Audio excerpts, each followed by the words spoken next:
औरत अगर तुम्हें अपनी खुशी का हिस्सा मानने के बजाय सिर्फ अपनी सुविधा का साधन समझ ले, तो फिर उस रिश्ते में तुम्हारे लिए सिर्फ इस्तेमाल बाकी रह जाता है, इज्जत और अपनापन नहीं।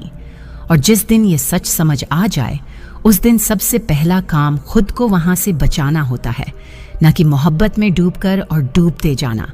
कुछ औरतें मोहब्बत का नाम लेकर तुम्हारे सपनों, तुम्हारी मेहनत, यहाँ तक कि तुम्हारी पहचान पर भी कब्जा कर लेती हैं, और जब उनका काम पूरा हो जाता है तो तुम्हें बेकार, नाकाम और गैर ज़रूरी ठहरा देती हैं। और ये खेल वो इतनी सफाई से खेलती हैं कि तुम खुद को ही गुनहगार मान बैठते हो। जब औरत तुम्हारे सालों के त्याग, मेहनत और साथ को बस तुम्हारा फर्ज कहकर छोटा कर दे और अपने एक छोटे से एहसान को कुर्बानी कहकर बार बार याद दिलाए, तो समझो कि ये रिश्ता बराबरी का कभी था ही नहीं। ये हमेशा से एक सौदा था जिसमें तुम घाटे में थे। औरत अगर तुम्हारे साथ रहकर भी बार बार तुम्हें दूसरों से तुलना करे, दूसरों की मिसाल दे, तो वो तुम्हें सुधारने की कोशिश नहीं कर रही होती, बल्कि धीरे धीरे तुम्हें बदलने और अपने हिसाब से ढालने की पूरी प्लानिंग कर रही होती है, ताकि तुम्हारा असली अस्तित्व ही खत्म हो जाए। कुछ औरतें प्यार में वादे निभाने से ज्यादा तुम्हारे वादे तोड़वाने में मजा लेती हैं, क्योंकि उन्हें पता है कि जैसे ही तुम कोई वादा तोड़ोगे, उन्हें तुम्हें गुनहगार साबित करने का हथियार मिल जाएगा। और एक बार ये हथियार उनके हाथ लग गया तो वो तुम्हारे आत्मविश्वास तक को गिरवी रख लेंगी।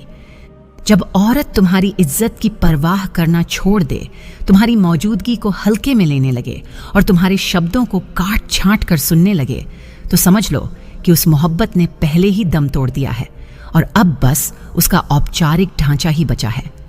औरत अगर तुम्हारी चुप्पी को तुम्हारी कमजोरी समझने लगे, तुम्हारे सब्र को तुम्हारा डर मानने लगे और तुम्हारे मौन का इस्तेमाल तुम्हारे खिलाफ करने लगे, तो वहां से बच निकलना तुम्हारी जीत होती है, हार नहीं। कुछ औरतें तुम्हारे साथ का मतलब सिर्फ उतना रखती हैं जितना उनके फायदे और उनकी ज़रूरतों तक सीमित हो। जैसे ही तुम उनकी सुविधा से बाहर जाने लगते हो, वो तुम्हें गलत, बुरा और बदल जाने वाला इंसान साबित करने लगती हैं।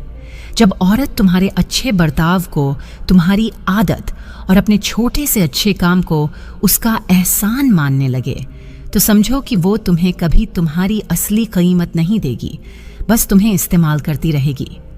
औरत अगर तुम्हें बार बार ये महसूस कराने लगे कि तुम उसके बिना अधूरे हो, लेकिन वो तुम्हारे बिना भी पूरी है, तो वहाँ वो मोहब्बत नहीं बल्कि मानसिक पकड़ बना रही है, और ये पकड़ एक दिन तुम्हारी आज़ादी छीन लेगी।